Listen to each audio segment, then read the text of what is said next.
Welcome to the Learning Pines YouTube. We hope this video helps. You begin by verifying essentials: your device, OS, and the Jazzcash app version. This matters because biometric APIs change between releases. Once done, make sure your scenic and the phone number registered with Jazzcash are accessible and connect to stable Wi-Fi or 4G.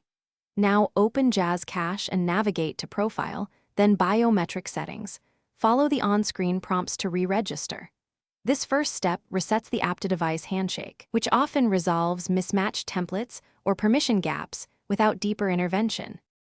Once the app is reset, clear cache and force stop to remove stale data, then reopen Jazzcash so it loads fresh settings. Next, go into your phone settings app's Jazzcash and explicitly grant camera, biometric, and storage permissions. Lack of anyone can block template storage.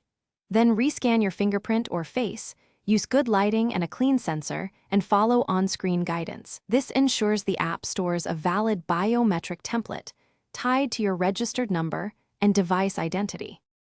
To finish, test biometric login immediately and also try the fallback PIN to confirm account access.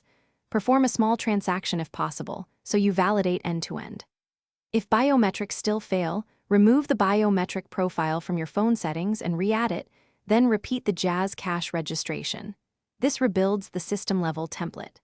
If problems persist, collect app logs and screenshots, then contact Jazzcash support providing your scenic device model, OS version, and a concise description.